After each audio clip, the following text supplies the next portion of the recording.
Buen día, sé que estaba conectado, pero no lo veo. Allá abajo, abajo, abajo, ahí lo veo. Daniel, buen día. Ahí tiene audio. Hola, ¿cómo Habilita están? él ¿Me su escuchan bien micrófono, ahí ahora? estás.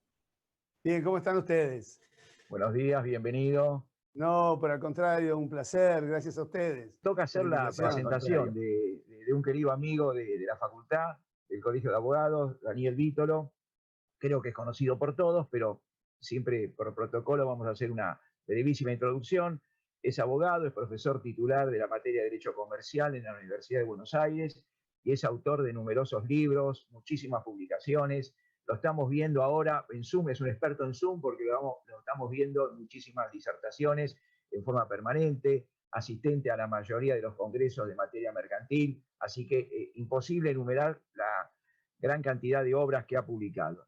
Hoy lo hemos invitado y le agradecemos la presencia para hablar sobre las consecuencias del aislamiento social obligatorio y la paralización de la economía y el cierre de empresas. Gran tema de súper actualidad. Así que bueno, gracias Daniel, te escuchamos atentamente y después, como en todas las conferencias, cuando terminas tu exposición, abrimos el canal de chat de las preguntas. Así que bueno, quedás en uso del micrófono. Bueno, muy buenos días a todos, a todas. Muchísimas gracias, Carlos, Patricio, Omar, por la invitación. Siempre ustedes tan cariñosos y para mí es un placer enorme participar en esta actividad de la Facultad de Ciencias Jurídicas y Sociales de la Universidad Nacional de La Plata, estar con ustedes, una ciudad que yo quiero tanto, una universidad que quiero tanto y con la que me unen tantos vínculos de amistad, de relaciones académicas, en un evento que han organizado ustedes que me parece de una enorme importancia. De una enorme importancia porque en este momento, más que nunca, en situaciones de emergencia, en situaciones de pandemia, tenemos que trabajar juntos, buscar ideas, generar usinas para poder salir de esta situación en la que estamos. La crisis económica provocada por el COVID este año y la situación de pandemia, bueno, es algo que ha afectado a todos los países del mundo. Si nosotros miramos, como creo que hacemos todos los días, ese mapa de esta institución Johns Hopkins que nos marca cómo va evolucionando la pandemia, creo que no queda lugar del mundo que no haya sido teñido con un color, salvo ese caso tan particular de Islandia que todavía nadie puede explicar, pero el mundo ha sido afectado por la pandemia, cosa que no ocurrió con ninguna de las pandemias anteriores. Las demás pandemias tuvieron desde la gripe, digamos, española, hasta la famosa pandemia de Atenas, 400 años antes de Cristo, ha habido una localización territorial para las pandemias. Ha habido algún límite del cual no se ha pasado. Porque, bueno, porque los mundos estaban separados, porque no había medio de transporte, porque no existía la globalización para permitir una circulación del virus. Y esto ha sido muy duro porque la pandemia ha generado la paralización de la actividad productiva. Y esto no solamente por la pandemia o por el virus, sino porque los países han determinado que ante la falta de vacuna y la incertidumbre respecto del destino de mecanismos como la inmunidad del rebaño, hacen que no se pueda permitir la circulación de personas, ni de bienes, ni de servicios a nivel mundial, y con mayor o menor tiempo y con mayor o menor intensidad, todos los países del mundo han entrado en esta crisis tan profunda y tan dura. Entendiendo también que salir de la pandemia no es sencillo, no solamente por las medidas sanitarias, sino también porque volver a lo que se llama la nueva normalidad va a ser algo muy duro a nivel social, pero también a nivel económico. No solamente las empresas van a tener que volver a abrir, sino que van a tener una serie de costos incrementales producidos porque van a tener que cumplir con medidas sanitarias, de distanciamiento social, que requieren nuevos métodos de producción, nuevos métodos de desarrollo de actividades. Y esto no todos están dispuestos a hacerlo porque no todos tienen la posibilidad de hacerlo. Es decir, escuchamos recién las preguntas de Patricia al doctor López Murphy. Es clarísimo, no todos están en condiciones de volver a funcionar.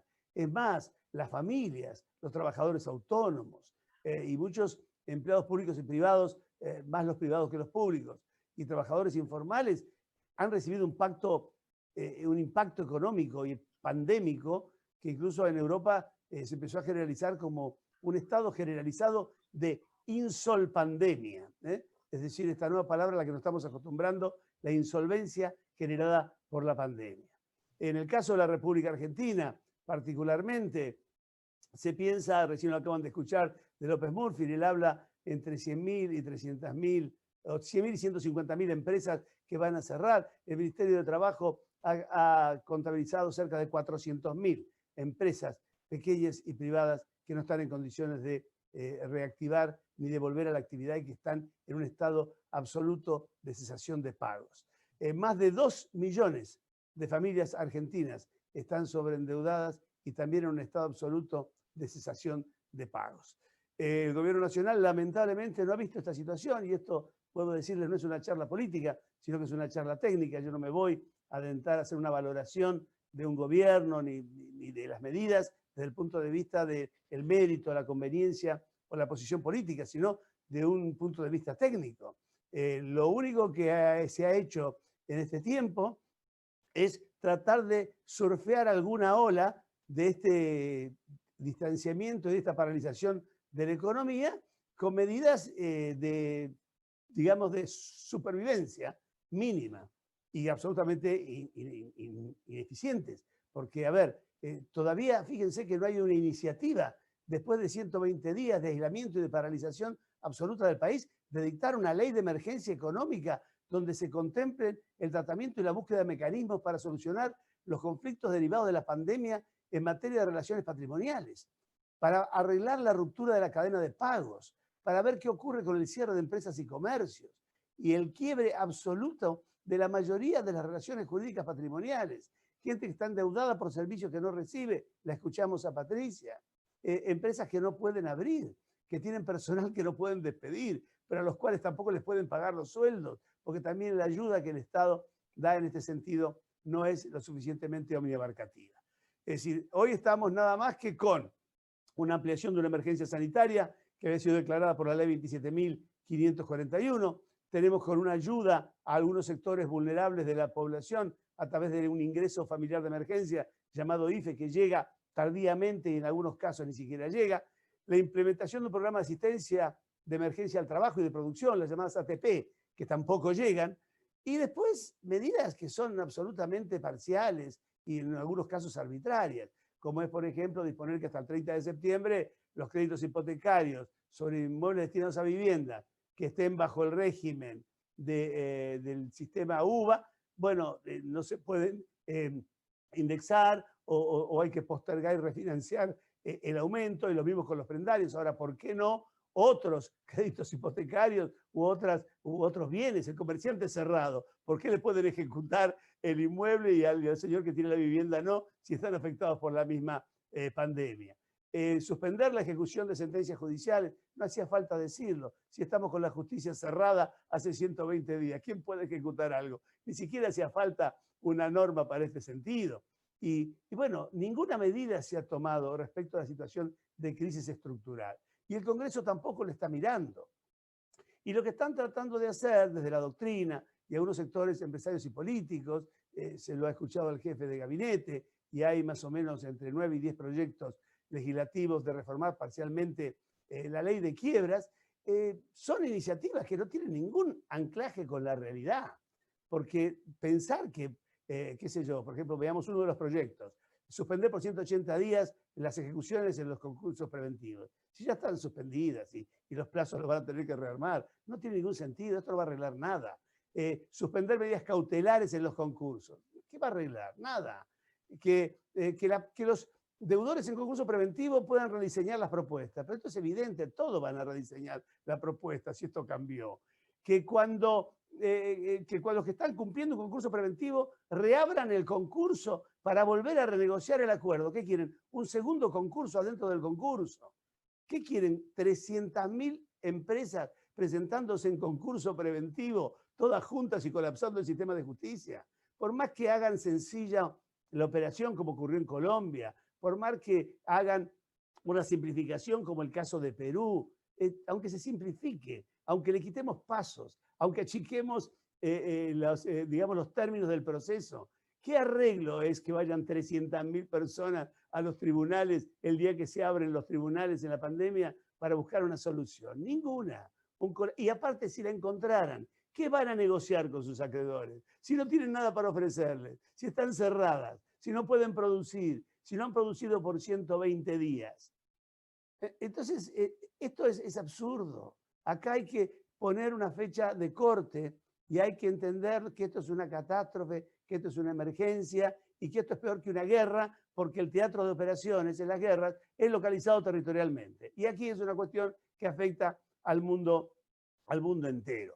Entonces, acá hay que mirar de otra manera. Hay que hacer una tabla de corte y lo que hay que pensar es cómo nos ponemos de pie. De la misma manera que la sociedad está pensando cómo vuelve a relacionarse, cómo las familias vuelven a vincularse, con qué distancia, con qué medida de seguridad, con qué sistema de protección, de cómo volvemos a producir, con qué medidas sanitarias, cómo rediseñamos el layout de las fábricas para mantener un distanciamiento obligatorio y social, cómo nos readecuamos tecnológicamente, cómo volvemos a abrir las puertas. El pasado tiene que esperar.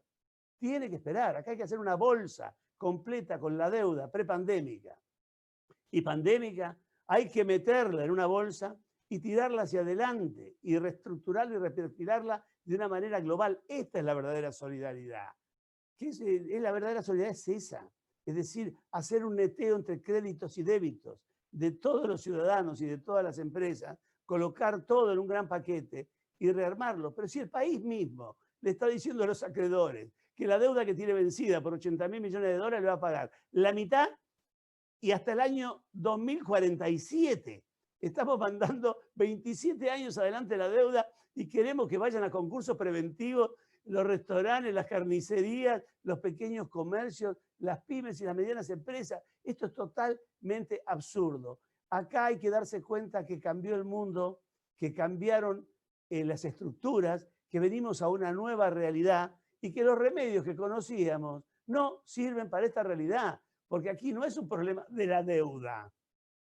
Si la gente que cerró y tiene la deuda no tiene manera de pagarla, con lo cual dejó de ser un problema. El problema es si puede volver a abrir. ¿Qué queremos hacer? ¿Que vuelvan a abrir o no? Bueno, lo primero que tenemos que entender es que hay que ser realistas. No hay ninguna solución que no parta de la realidad. Y la realidad es asumir las cosas como son. Acá hubo una primera ola, que fue el impacto grande del COVID en las empresas y la paralización de toda la producción. En el primer momento, salvo a unas muy esenciales empresas, se detuvo totalmente la producción y la actividad de bienes y servicios. La segunda ola, cuando este impacto nos sacudió, empezamos a ver y salió al descubierto la existencia de situaciones atípicas. Por ejemplo, nos encontramos que en medio de la pandemia, donde las empresas estaban cerradas, los patrones no podían pagar los salarios ni pagar absolutamente nada, había un montón de gente que estaba en la casa y seguía cobrando esto como si nada pasara y su puesto no peligraba porque no podían ser despedidos jamás. Gran mayoría de los empleados públicos, de legisladores, de jueces y demás, cobrando lo mismo que siempre, sin trabajar y en realidad estaban en mejores condiciones. Después nos encontramos con otro grupo, que por ejemplo había algunos sectores vulnerables que realmente mantenían su trabajo igual porque los patrones les seguían pagando o recibían alguna asistencia del Estado y a su vez incrementaban su ingreso porque recibían un apoyo familiar que en muchos casos llegaba a completar hasta el 50% del sueldo. Tenían un 50% de aumento de ingresos sin ir a trabajar y estaban en mejores condiciones que antes de la pandemia. Después, la tercera ola nos permitió ver que había una serie de empresas que más allá de la pandemia ya estaban terminadas, que estaban cerradas o que no trabajaban o que estaban en concurso preventivo y no tenían salida ni tenían manera de rearmarse. Y esas empresas, la pandemia les agravó la situación, pero en realidad no pueden aparecer hoy como víctimas de la pandemia, sino que eran empresas que estaban terminadas antes. Entonces, ¿cuál es el realismo que yo estoy proponiendo? Y hace más de 60 días que estoy dando charlas por todo el país en un peregrinaje absolutamente solitario y sin que nadie lo reciba, que mi propuesta es decir, señores, cambiemos. No sirve nada de lo que están haciendo. Acá hay que barajar y dar de vuelta. Entonces, primero, asumir que así como hoy tenemos 2.000 muertos y vamos a tener muchos más, para que la gente no se angustie. Yo entiendo que esto es tremendo y 2.000 muertos es una cifra enorme. El año pasado en la República Argentina, por gripe y neumonía murieron 32.000 personas existiendo vacuna. Estamos acá con una pandemia, todos encerrados, y llevamos 2.000 muertos, que en el año pueden llegar a ser 4.000. 32.000 con vacuna por otras cuestiones. Por motivo del aislamiento van a morir más de 9.000 personas este año que no iban a morir, porque si hubieran ido al médico, se hubieran atendido, hubieran hecho tratamiento preventivo, no le hubieran metido este miedo de que no tienen que ir a los hospitales y tienen que quedarse bajo 4 llaves en la casa, habrían hecho estos tratamientos y no no iban a morir, porque les iban a dar el tratamiento adecuado. Bueno, no lo van a hacer. Entonces, así como vamos a tener esto, va a pasar lo mismo con las empresas. Acá hay un número enorme, 100.000, 150 empresas que van a cerrar. Y esto es definitivo. Bueno, asumámoslo. Es decir, no usemos recursos para invertir en cosas que no tienen solución. A estas empresas hay que ayudarlas a un buen morir, a un morir rápido, a un morir flexible y no tratar de estirar como hacemos siempre los argentinos derivando, bueno, ya veremos, pobrecitos, porque no tenemos dinero, porque no tenemos dinero.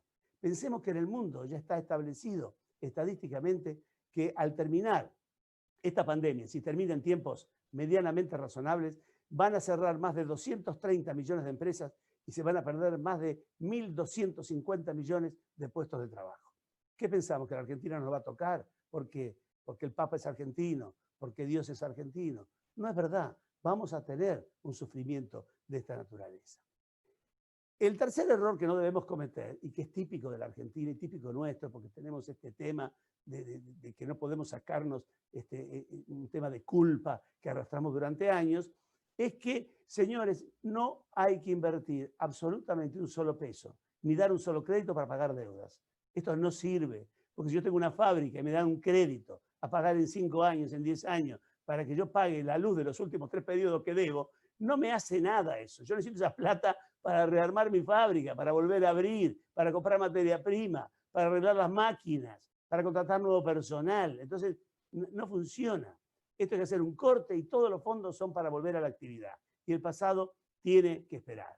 Y mirar a los otros países también es peligroso. No porque me quiera aislar, sino porque tenemos que hablar de gente diferente. Porque la gente me dice, bueno, hagamos como en Alemania. ¿Pero qué? ¿Alemania qué? Alemania tiene un plan de 300.000 millones de euros de aporte con un cheque a las empresas y a la producción para volver a reabrir. Y están hablando de la deuda pasada, pero tienen esos fondos. Francia, 100.000 millones de euros. España, 24.000 millones de euros, nada más que para poner en marcha pequeñas y medianas empresas con créditos a 20 años a tasa cero. El Reino Unido, Estados Unidos, 15.5% del Producto Bruto para recuperar las empresas. Nosotros no podemos pagar ni los intereses de la deuda. No tenemos crédito externo, estamos en default, tenemos que pensar en otra cosa. No tenemos un banco central lleno de dinero a donde podamos ir a buscar camiones para tirarle a la gente. Entonces, ¿cuál es mi propuesta? Porque quiero en los últimos minutos que me quedan delinearla. Un plan Marshall para la Argentina. La Argentina necesita un plan Marshall. El plan que se utilizó después de la Segunda Guerra Mundial para poner de pie Europa. Un plan que en aquel momento era de 12.000 millones de dólares, de aquella época, por supuesto que no nos podemos traer a fecha de hoy, sería mucho más. Pero pensemos, el plan Marshall finalmente fueron 13.300 se gastaron millones de dólares. ¿Cuál era el objetivo? Reconstruir las zonas destruidas de la guerra, eliminar las barreras al comercio, modernizar la industria y hacer próspero al continente. Y funcionó. Se bajaron las barreras interestatales, se regularon mucho menos los negocios, algo que lo que decía López Murphy recién, alentó el aumento de la productividad, alentó una liberalización de la afiliación sindical, la generación de nuevos modelos de negocio, quedó como un modelo en la historia. Y la República Argentina no puede ir a una potencia extranjera a pedir el dinero. Primero porque nadie nos lo va a dar y segundo porque ellos están preocupados en usar el dinero para sus propios países, para sus propias organizaciones. Pero nosotros podemos hacerlo. Es decir, fíjense que de Plan Marshall, el titular de la cátedra Ford de Economía del Instituto Tecnológico de Massachusetts, el profesor David Author, está hablando incluso de una iniciativa de Plan Marshall para los Estados Unidos. Yo no quiero decir que me robó la idea porque no lo conozco a David Author ni tampoco me conoce a mí, pero lo cierto es que cuando él saca esta propuesta era 60 días después de que la saqué yo. Pero lo que digo es, primero, ¿qué hacemos con la deuda privada prepandémica y pandémica? Señores, un gran bono, un gran fondo donde vayan todos los créditos, de todos los que se deben y todos los que son debidos. Y entonces hacemos un primer neteo Entramos con todas nuestras deudas y con todos nuestros créditos. Neteamos, se hace un fondo, ese fondo se tituliza y ese fondo titulizado empieza a circular como cuasimoneda en un crédito que se patea a dentro de 5 años, 7 años, con 2 años de gracia y con un interés muy bajo.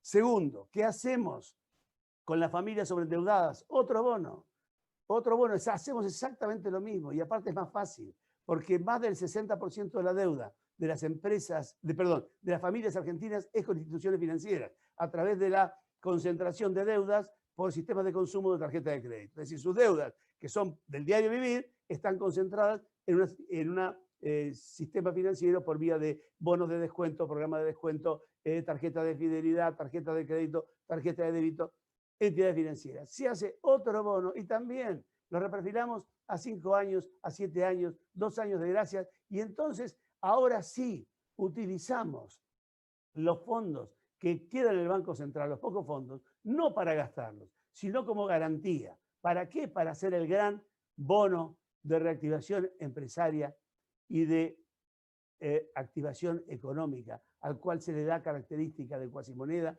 y que se le da incluso la capacidad de poder ser utilizado para recomponer las estructuras de capital de las empresas y también para pagar todo tipo de impuestos y servicios públicos. Y a esto se le va a agregar un plan voluntario, de acceso voluntario de las empresas a capitalización de los créditos que el Estado, por cualquier motivo, pudiera tener contra ellas, nacional, provincial o municipal, y capitalizar esas empresas con los créditos del Estado, generando series especiales de acciones con intervención del Estado, si quieren, en el control, en el manejo, en los directorios, y con una opción de recompra por parte de las empresas de ese capital en un plazo de hasta 10 años a un valor de mercado en el momento que se establezca la evaluación del rescate. A esto además hay que agregar absolutamente un rediseño del Estado, un rediseño de las relaciones laborales y un rediseño absoluto del sistema tributario. Para decirlo de una manera simple, una amplia moratoria general privada, pero no impositiva.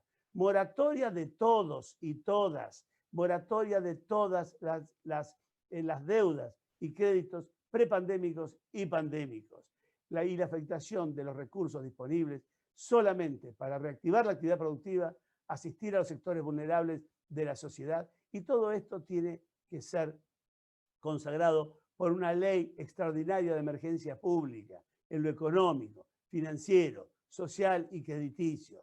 ¿Es posible? Por supuesto que es posible, porque esto ya pasó, porque esto ya lo hicieron en Holanda en el siglo pasado, cuando tuvieron el colapso más grande después de la Primera Guerra Mundial, porque esto también pasó con Alemania, cuando no pudo pagar la deuda generada por los daños causados por la Primera Guerra Mundial, y que se hizo el famoso plan Dawes, que después Alemania no pudo pagar y que se renegoció con el plan Young y que finalmente tampoco pagó y a nadie le importó, porque si nosotros de esto salimos, si nos volvemos a poner de pie, si volvemos a producir, si podemos volver a generar una sociedad entre nosotros en la que podamos volver a vincularnos, nadie se va a acordar de las deudas del pasado ni les va a importar. Esto se va a difuminar, se va a diluir en el tiempo.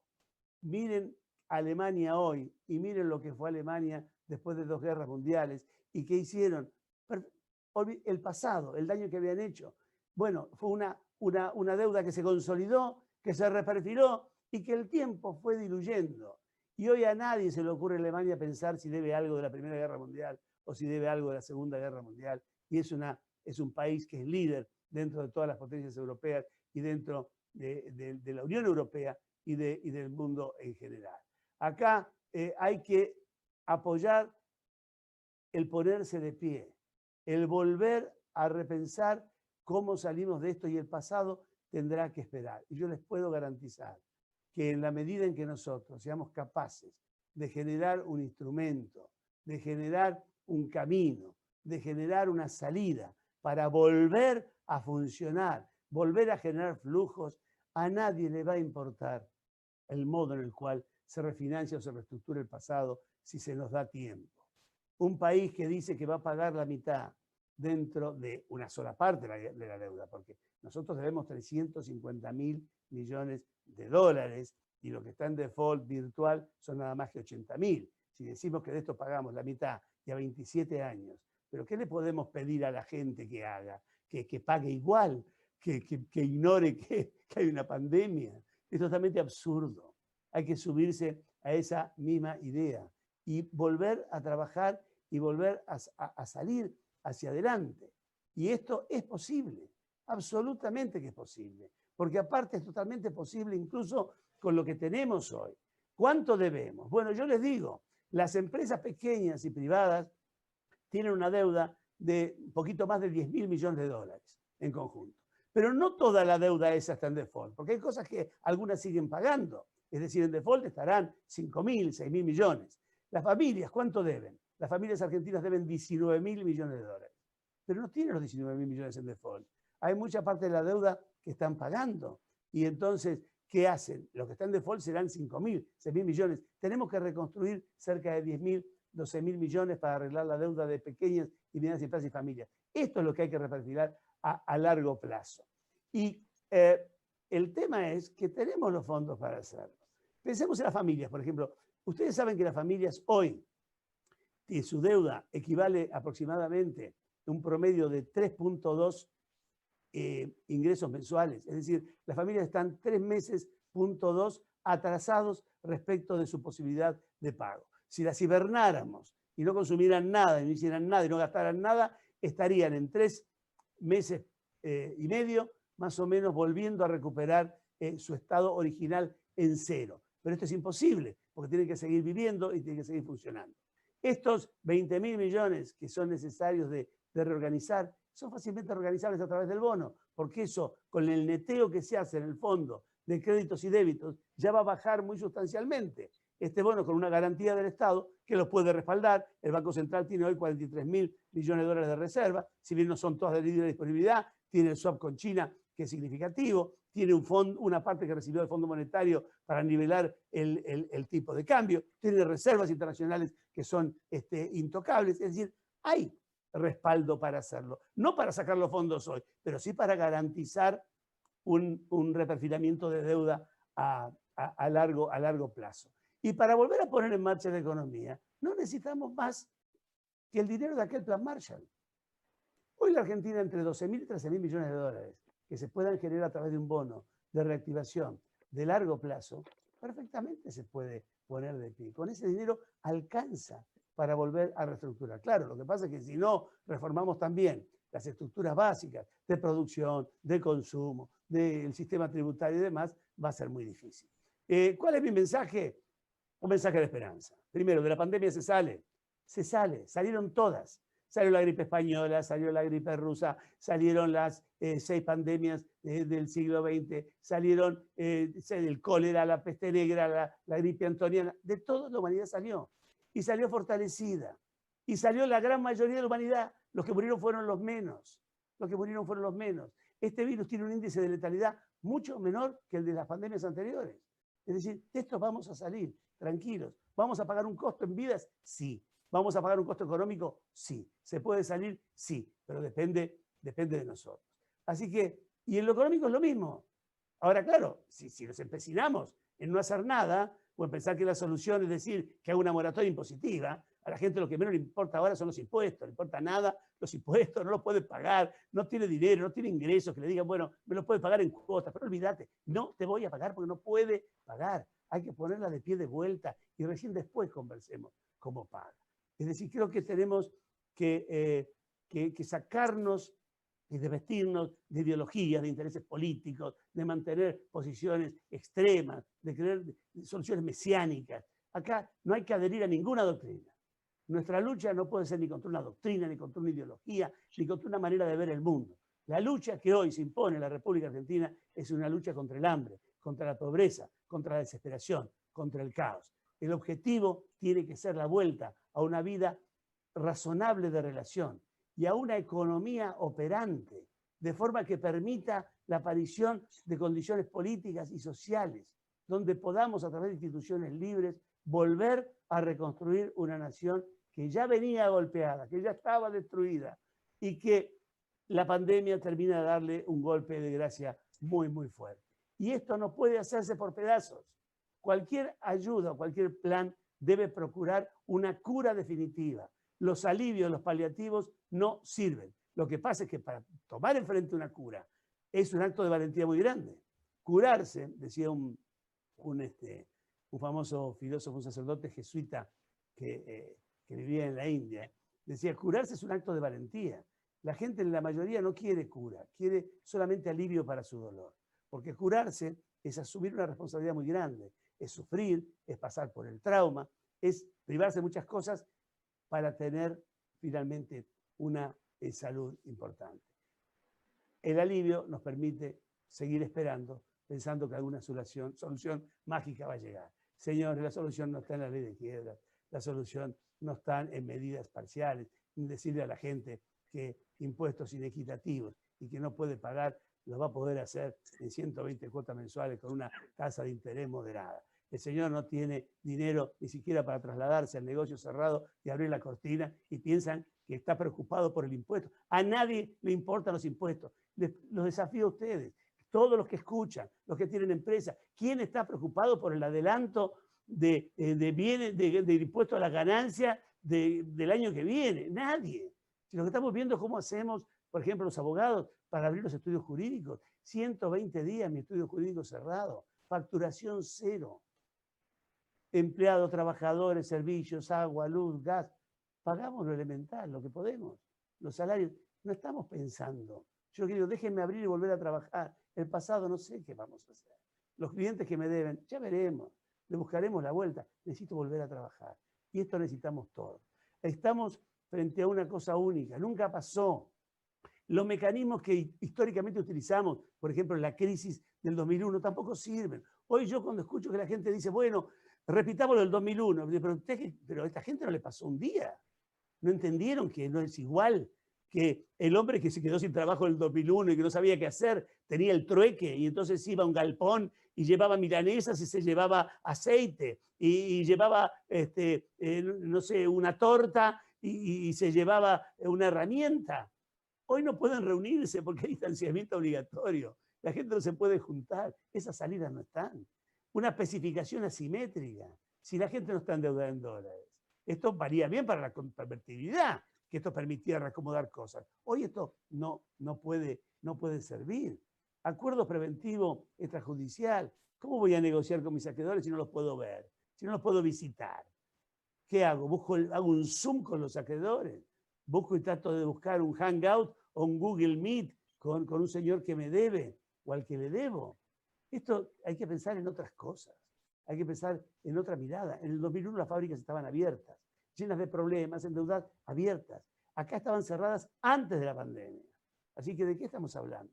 Señores, mi propuesta en este tiempo es innovar. Creo que si no tenemos imaginación, si no innovamos, si no buscamos algo nuevo y algo diferente, igual vamos a salir, porque los países no mueren, los países no se funden, los países no cierran, deban lo que deban, estén como estén, pero la gente de los países sufre. Y entonces tratemos de evitar mayor sufrimiento que el que tenemos, cuidémonos mucho, tengamos esperanza, pero como dijo Ortega y Gasset, argentinos a las cosas. Basta de discursos épicos, basta de conferencias de prensa vacías de contenido, basta de planes ocultos que nadie conoce y que estamos pergeñando. Señores, seamos realistas. Acá hay un país con una crisis muy profunda, que tenía el 40% de su población por debajo de la línea de pobreza al momento que comenzó la pandemia y que hoy debe estar cerca del 50% y cuando termine la pandemia estará cerca del 60%. No hay tiempo que perder. Acá hay que empezar de vuelta. El pasado tiene que esperar. Y hay maneras de hacer esperar el pasado.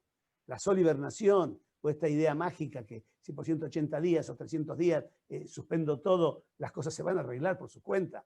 Me hace acordar cuando yo era jovencito y estaba en el colegio secundario, yo iba a un colegio de hermanos maristas, ¿no? Y del colegio de hermanos maristas había un hermano que daba clases y que siempre él decía que los problemas no había que encararlos, había que dejarlos, que maduraran. Y él decía, yo cuando tengo un problema lo anoto en un papel, lo pongo en la mesa de luz y espero. Bueno, y así nos decía siempre. Un día había que ir a buscar, no me acuerdo si un mapamundi o qué sé yo, y entonces el profesor me dice, el hermano me dice, Víctor, pídale a la gente de maestranza que lo lleve a mi dormitorio, que es donde yo tengo el mapamundi, y tráigalo para la clase. Bueno, lo fui al dormitorio a buscar el mapamundi, me abrió el de maestranza y cuando entro encontré que la mesa de luz de este hombre estaba lleno de papeles, una montaña de papeles, de problemas que no había resuelto nunca en su vida.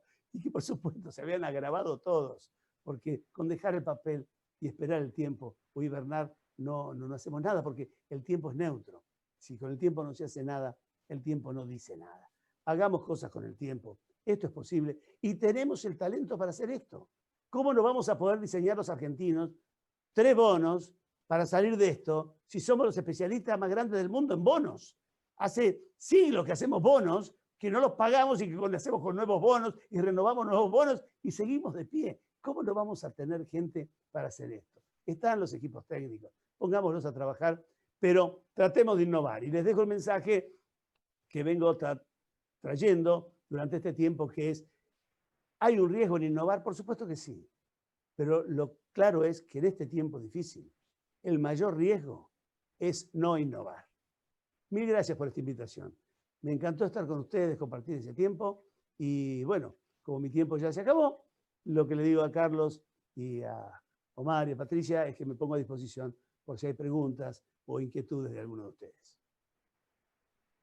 Gracias, Daniel. La verdad que nos dejaste mudos a todos. Brillante tu resumen de una situación terrible que estamos en la Argentina. Yo me permito una cuestión personal. Primero, me sentí absolutamente identificado con todo lo que dijiste. La primera, la cuestión humana, porque todos los que tenemos más de 60 que nos quedamos encerrados en casa, yo he salido muy poco y lamentablemente para visitar médicos y clínicas y hacerme algún chequeo. Coincido todo lo que dijiste y lo primero, el tema de que nos estamos enfermando de muchas otras cosas menos de COVID. Y la última vez que salí, hace muy poquito, que fui a hacer un estudio, después de 3 meses pasé por la puerta de la facultad y pasé por el centro de La Plata. Me agarró una angustia de ver todos los negocios cerrados, pero no era cerrado por transitorio. La mayoría de los negocios de La Plata cerrados con el cartel se vende o se alquila.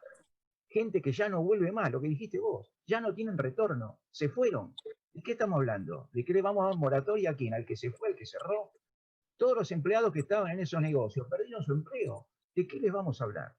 Yo escucho a veces a los políticos que dicen, bueno, el problema de la salud, el empleo se recupera. ¿Quién va a dar empleo en este contexto? ¿A dónde? Coincido todo lo que vos dijiste vos. Se perdieron y se van a seguir perdiendo miles de puestos de empleo. La verdad, el tema es tremendo y te felicito porque hiciste una síntesis fantástica en pocos minutos. Hay 1000 preguntas, yo te iba a hacer una, arranco un poco y después vemos el chat. De tantas propuestas que hiciste, tomé nota de algunas, me quedó una por lo menos. Para vos, ¿quién sería el encargado de organizar y administrar este sistema de rescate empresario y el reperfilamiento de la deuda privada? ¿Qué pensás en eso? ¿Quién sería el encargado para tu propuesta? Acá hay que organizar. ¿Quién emite los bonos? Preguntaría yo. ¿Quién emite los bonos y cómo los...? Los bonos los emite un fondo fiduciario que es el titular de todos los créditos de deuda privada en default. Pandémica y prepandémica, se hace un fondo que es mixto, público y privado, y tenemos que designar, acá que se nombra gente para hacer cualquier cosa, y que la planta del Estado se llena de gente, hagamos un organismo transitorio, una comisión transitoria que se ocupe de esto, con gente de la banca, con gente de las empresas privadas, y ese comité diseña el bono y administra, serán los fiduciarios. Hacer una sociedad mixta, que sea la fiduciaria, que administre estos 2 bonos. Finalmente no es tan complicado.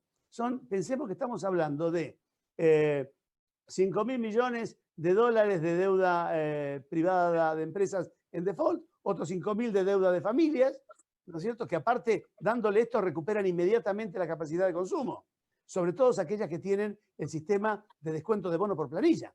Recordemos que nosotros en nuestro país tenemos muchísimos empleados públicos, bomberos, maestras, enfermeros, personal de maestranza, educadores, que están en provincias con deudas enormes, usurarias, a través de los sistemas de bonos de descuento. Productos que han comprado y que se descuenta por planilla en provincias donde no tienen ni siquiera límite. Con lo cual hay gente que a fin de mes va y firma un recibo sin llevarse un solo peso. Esto es una locura, es absolutamente inconstitucional.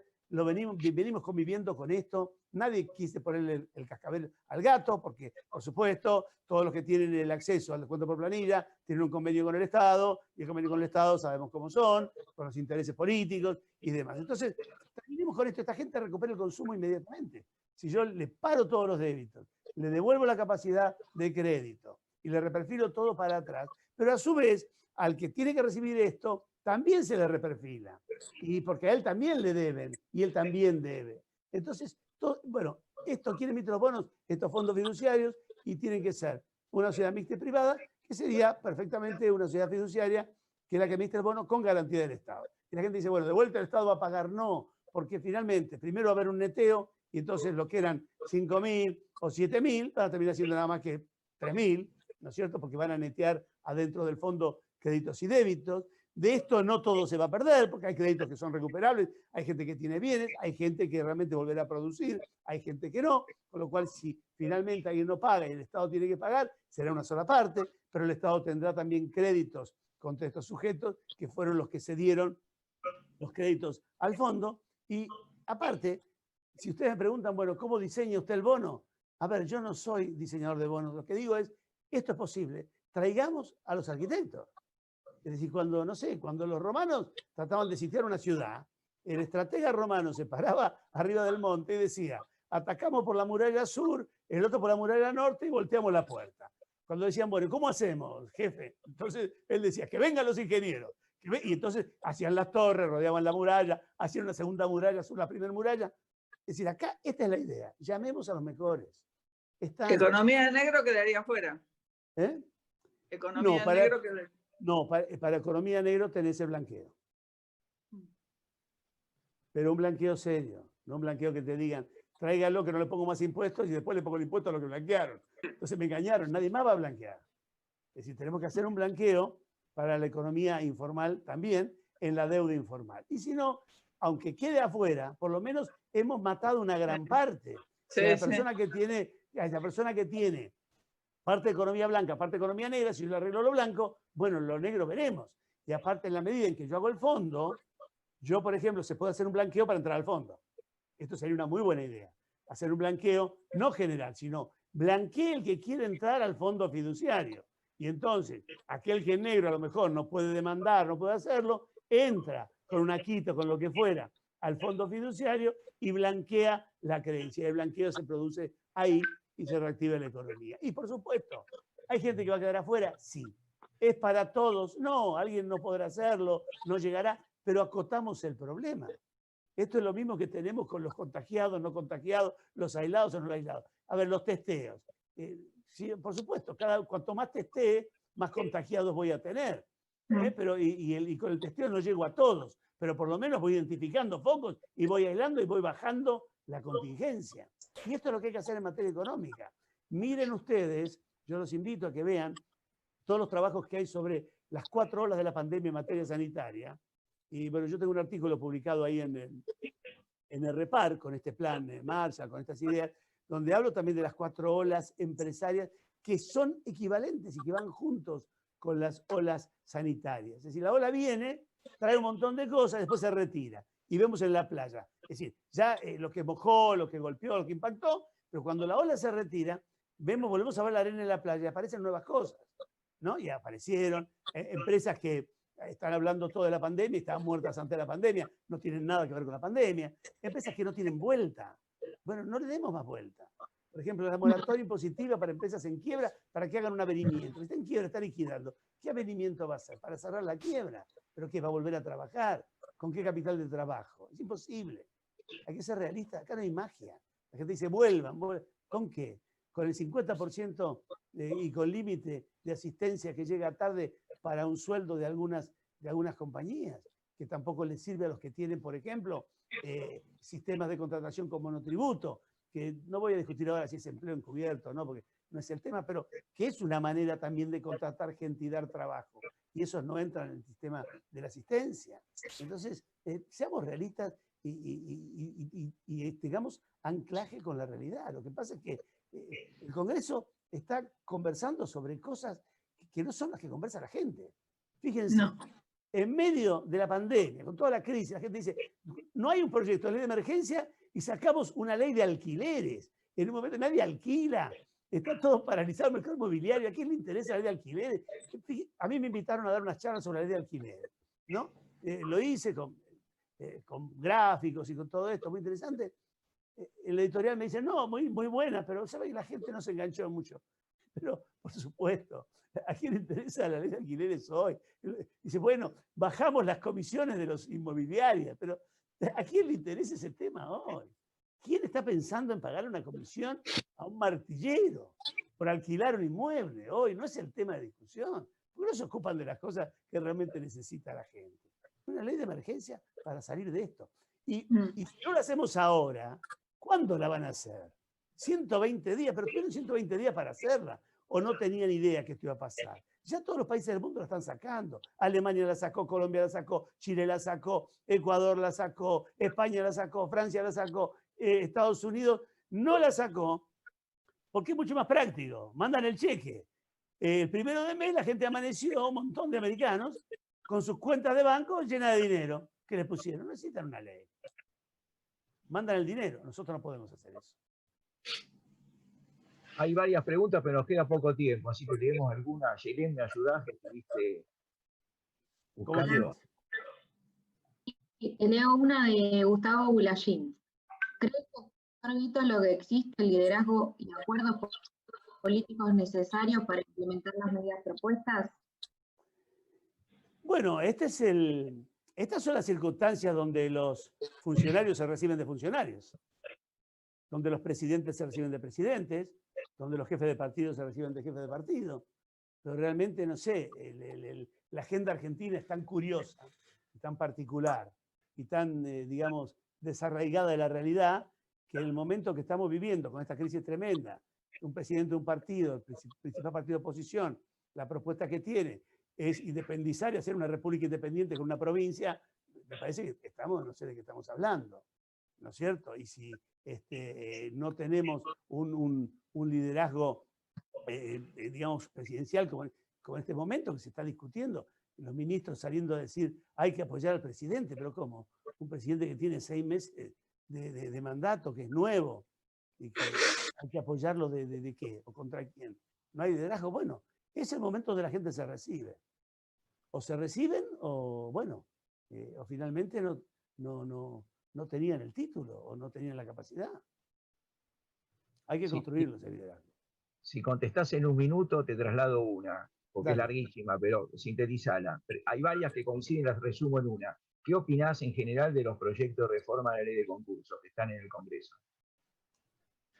A ver, a mí me cuesta opinar de esto porque la gente dice, bueno, usted opina de esto porque no quiere que le toquen la ley de concurso. No, olvídense, no importa si yo hice la ley de concurso. Hay que cambiarla, es una ley que tiene 25 años, el mundo cambió, era otra realidad, necesita cambiar. Es más, yo pienso que hay que derogar esa ley de concurso y hacer 2 cosas. Una ley de concurso para grandes empresas y una ley de concurso para la gente común, las pymes y demás. 2 leyes distintas, totalmente distintas, no hay que mezclar. Y los proyectos me parecen muy delirantes. Porque, por ejemplo, decir en este momento que hay que privilegiar en los concursos el respeto al medio ambiente me parece bárbaro. Si creemos que con eso vamos a salir de esto, hay un recurso que dice eso. El otro tema es que el concurso debe dar privilegio a las personas vulnerables y a los extracontractuales. Sí, pero no es el momento para hablar de esto, de lo que estamos hablando. Esos son los... o mayor privilegio a los trabajadores y demás. Pero ya le dieron tantos privilegios a los trabajadores que no cobran. Tienen el pronto pago, tienen privilegio general, tienen privilegio especial, no lo pueden despedir, qué sé yo, e igual no cobran. ¿Por qué no buscamos cómo generar plata para que cobren y nos vamos a olvidar de todo el resto? Es decir, me parece que no son realistas, son parciales, no están previendo el tema de la pandemia. O el decir, bueno, la gran solución, que como estamos en emergencia, todo lo que se presenta en el concurso no necesita el dictamen del contador. ¿Y qué arreglo con eso? Si lo que tengo que hacer es que no vayan 400.000 personas juntas a presentarse al concurso, que es un desastre. Tengo que buscar sistemas alternativos al concurso. Los concursos no son para emergencia, son para normalidad. Para emergencia hay leyes de emergencia que subvierten todos los valores porque hay una emergencia. Bueno, un minuto. Bien, impecable, lo resumiste bárbaro. Bueno, estamos sobre la hora. No sé, una Ya pregunta me más. tenés que dar la posta a mí, así que te la tomo. Acá la directora, como siempre, manda, y mujer más todavía, así que, bueno, nos sacan del aire. Así que, Mujer Daniel, y ex mujer, que es peor todavía. imaginás lo que es esto. Bueno, sí, Tremendo. querida. Daniel, Bueno, impecable, perdón. impecable. A ver, que no vaya a pasar de la gente que extraña a las ex. Yo no me quiero meter en temas personales. No, Pero sí, no. Estamos perdón. tranquilos. No, yo digo, porque el presidente de la República dice que extraña a los expresidentes. Digo, no sería raro que, esto es cierto, que un dirigente prestigioso académico extrañara las académicas de otros Me tiempos. retan más ahora que antes, así que imagínate, no, imposible. Bueno. Daniel, brillante como siempre, excelente. No, Mil gracias. Gracias a ustedes por generar este espacio de debate, de reflexión, que me parece tan importante en este tiempo. Y lo que han hecho ustedes es magnífico, y aparte de una osadía enorme, de varios días de trabajo, de paneles muy complejos. Es muy difícil hacerlo, es un trabajo enorme. Así que, bueno, Omar, Patricia, Carlos, gracias. Y también un beso muy grande para Yelén, que ha dado un apoyo tecnológico, administrativo, de mail, de información, que ha sido muy útil y nos ha hecho muy empático el poder participar. Bueno, muchísimas gracias. Aplauso en nombre de todos. Un gusto siempre. El placer es mío. Los quiero mucho. Bueno.